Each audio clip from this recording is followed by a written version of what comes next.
Hey friends, welcome back to the channel. My name is Tiffany. If you are new here, then welcome. I really hope you enjoy your stay and that you consider subscribing if you like what you see. I am sitting outside filming this one. The kids and I are vacationing very impromptu, spontaneously, and I hadn't filmed this video yet. This is a collaboration video with the lovely Wendy Valencia, and that is her channel name as well. So she invited me to do a collaboration with her.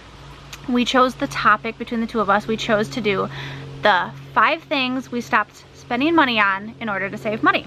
So I thought this was a really interesting one because her channel, like mine, kind of covers many aspects of our lives as mothers and wives.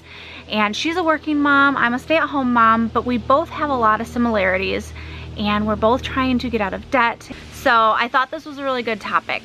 If you have not checked out her channel, I highly recommend checking out the link below, and that'll take you to her video for this collaboration, and definitely give her some love. The 5 things that I stopped spending money on, or that my husband and I stopped spending money on in order to save money when we started our frugal journey and our budgeting journey. Number 1, books, movies, cable TV, any of those fun things that we used to just kind of take for granted, we stopped buying. For books, I used to read a whole lot more than I do now, but if I'm in the mood for reading, I will typically hit up the library, or I use bookbub.com. And bookbub.com kind of scours Amazon's free and discounted Kindle books, so that's something you could check out. Movies, we don't watch a lot of movies until they hit, if there's something we really want to see, we will rent it.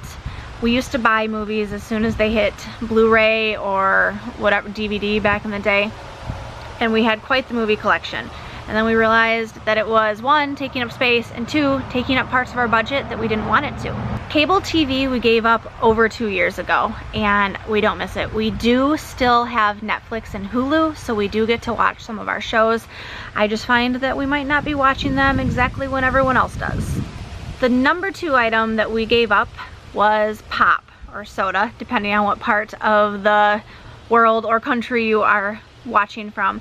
But we used to buy, my husband in particular, used to drink 2 to 3 cans of pop each day, and we stopped doing that.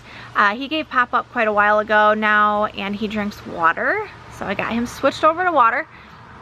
We don't buy bottled water either. We use tap water, and it runs through a Brita filtrate. Actually, it's a pure filtration system that sits next to our refrigerator, and it holds 2 gallons of water.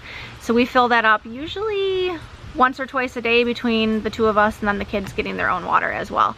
But pop saved us a lot because that was something that was adding to the grocery budget that we didn't need. Number 3, name brand groceries.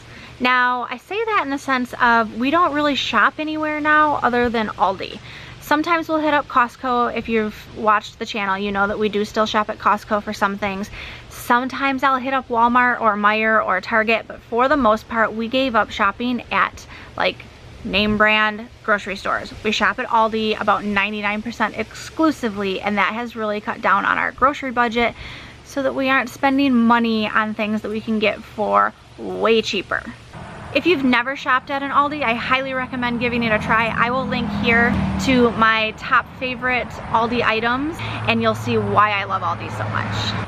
Number 4, fast food and dining out. This was a category of our budget that took up so much of our free money that it was ridiculous. If I look back at our budget from years ago, so far, 2.5 to 3 years ago in particular, we were eating out a lot, on top of spending a lot on groceries.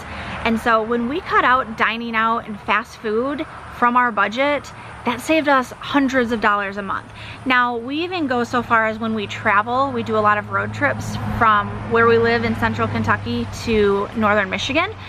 We don't typically stop for fast food on the way either. We will pack a cooler with food, sandwiches, snacks, fresh fruit, veggies, everything that we will need for the road trip.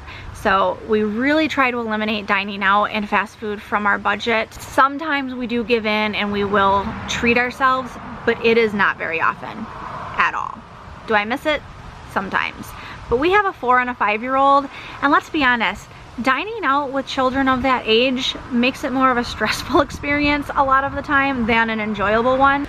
And number 5, something that I was really guilty of, especially with our first child, our son, we stopped buying unnecessary children's items. Now, when our son was born, I was buying all the cutest clothes, and I was going to Babies R Us like once a week.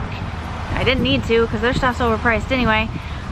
But I was buying a lot of unnecessary things that he did not need. They outgrow clothes like crazy. I can get them for much cheaper when I'm not just impulse buying. We don't buy the kids toys other than birthdays and Christmas for the most part. Even then, we've really cut down on the amount that we buy for them for holidays. When we go to the grocery store or we're out running errands, the kids don't just get random stuff because they ask for it. So we've really cut down, and we've set that expectations that they're not going to get something just because they want it. And we've cut down on that spending. So that has saved us a lot of money. I plan ahead for their seasonal wardrobes. I buy things on clearance. I buy them with like discount codes online. I do a lot of shopping online. And so that has saved us a lot. So those are our top 5 things that I could think of that have really saved us money over the past 2 years or so, year and a half, since we've really started taking budgeting seriously. And so I hope that those are things that could help you and maybe help you reevaluate where you're coming from with your budget.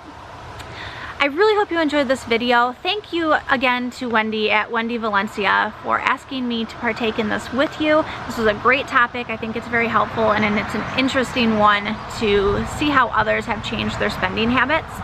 As always, thanks for watching. Until next time, I will see you later. Bye.